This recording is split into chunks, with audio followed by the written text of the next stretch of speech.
we're really, really grateful for Save the Children US to be here to share about their experience over the past year or so implementing AMP Impact within a broader sort of program.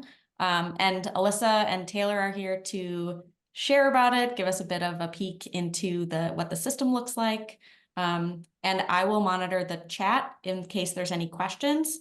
And Alyssa and Taylor, I'll just choose, times in your presentation if we have any questions that you need to answer. So don't worry about the chat. Okay, I'll hand it over to you, Alyssa. Perfect. Sounds good. Well, thanks everyone. And thanks Vera for inviting us to kind of share our experience leveraging Salesforce and AMP Impact. I'll just go ahead and introduce myself and my colleagues. So my name is Alyssa Cochran. I'm a senior advisor in our strategy and transformation team at Save the Children US. So I'm the project lead for our Impact Hub project. And I'm joined with Taylor Ives, who's our senior advisor for user experience product manager. And he's kind of one of our product owners who's really helped us shape our build of this product. I'll just want to call out that we unfortunately were not able to have our other product owner, who's kind of more of our business product owner, Kim Egan, who sits within our US programs team and has been really instrumental in making sure that we are meeting our business needs as we develop this product. And I think as we continue to participate in the AMP Impact peer learning sessions, you'll see Kim a lot. So I just wanted to give her a call out as well before we move on. So to set the stage, I kind of wanted to just level set why Save the Children US invested in Impact Hub. And for those that do not know, Save the Children is a federated model. So we are building this product as Save the Children US for our US programs team. So we had been on this journey for a while to revisit and update our technology to support our US programs. We realized that we need ability to do more integrated programming to address the needs of children in the US. And how we were organized before, all of our different programs teams use their own different tools. So, they were using their own data collection tools, they were using their own sub-award management tools, and that made it very challenging and very manual for our M&E teams to aggregate data across our portfolio. To put it into context, we always like to use this example of Kentucky. That's one of the main states that we work in.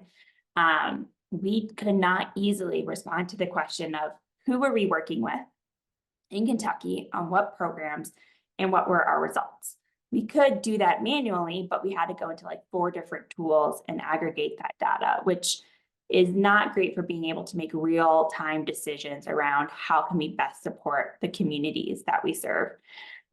So we were really looking for a new system to bring all of US programs together to enable us to better understand what's happening in each of our communities, which partners we're using, and how to leverage those partners and our programs to achieve better results for children.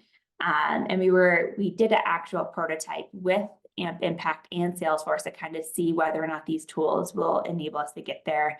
And we were really excited about the possibility of what we could achieve on both of these technologies, and kicked off officially in November of 2022. So what is Impact Hub? So as our objective for the project was really to look at delivering a set of solutions to support the growing needs of our US programs team, with 2 main components that we wanted to solve for. First, I think we realized there's a lot of potential to expand the use of Salesforce and Impact Hub, but what we really wanted to achieve from like our MVP perspective was an end-to-end solution to effectively award and manage grants to our partners. Save the Children and our US program teams almost exclusively delivers our work through local partners, school districts, and communities, and other local nonprofit organizations. So we really needed one system for all of our partners across all of our programs to come together and manage that sub-award process. Then we really wanted to leverage AMP Impact to have that ability to collect and monitor the implementation of those projects through our partners. be able to collect their data, aggregate our results, and see the impact of the work that we are doing.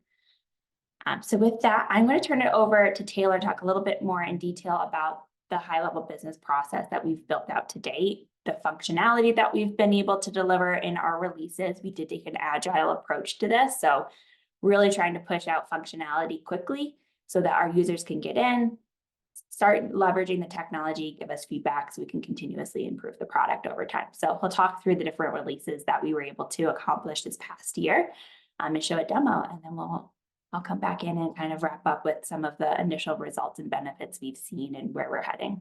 What you're seeing on my screen right now is our instance of Salesforce Impact Hub. And right now I'm viewing this as our USP program staff. As I mentioned in the business overview, our accounts and contacts host the community organizations, schools, school districts, nonprofits, and their related contacts that we work with. I'll get into a little bit more detail on the funding opportunity object as we go through the demo. Our projects host our applications. Once they're approved, they turn into funded projects. We also have our partnership agreements in this object. And then for our programs and components, we host our set of standardized programs and components or menu of options that we could offer on a funding opportunity. And I'll show you what that looks like once I'm on a funding opportunity. So before, we had accounts and contacts collected and scattered all over the place, but now as USP, we can have it all here in one easy to navigate as people learn place. So let's take a look at a funding opportunity that I have set up. And so, on the details panel, we can see all the important details. I've set this up so the funding opportunity is available in multiple states, and we'll take that example of Kentucky being a state where this is offered. And so, as I mentioned before, we have our standardized programs and components. On this funding opportunity, I have our program offerings. And so this allows our program staff to customize a funding opportunity for their state, for their community, for their partner, and then additional customization will come during the application process. And I'll show that once I get over to portal.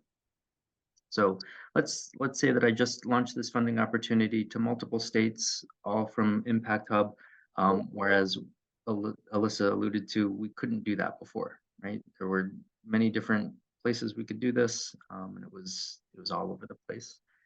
And so I've contacted the partners who I think would be eligible or interested in this funding opportunity, and I've directed them to the Impact Hub. So let me zoom a little bit here.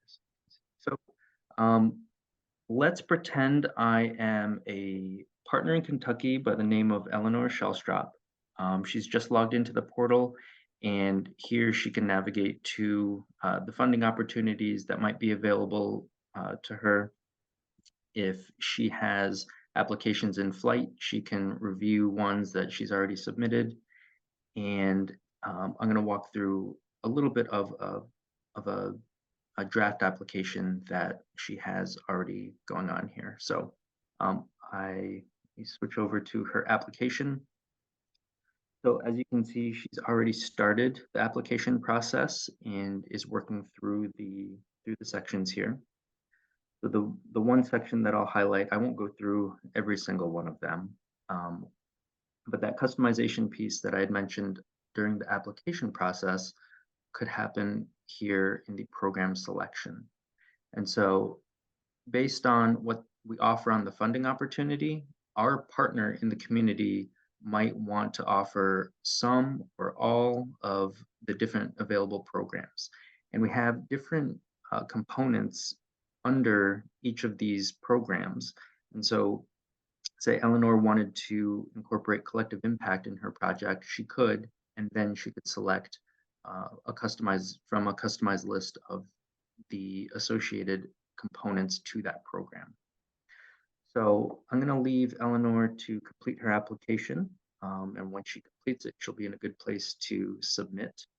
And then we'll come back to Impact Hub.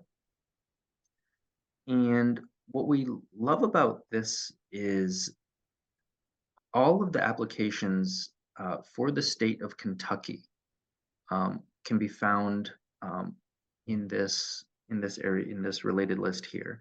And so that gives a lot of visibility for our state teams to say, okay, where are people along in the process? Do we need to do a little bit more hand holding? How are they, how is their application in relation to due dates? And where are they in the process? So once the applications go through our new and improved streamlined approval process, they become funded projects, which we have in our related list down here. And so as we roll out new functionality come March for R4B, the partner will be able to come back to the Impact Hub and submit their program data and financial reports as they manage their agreement.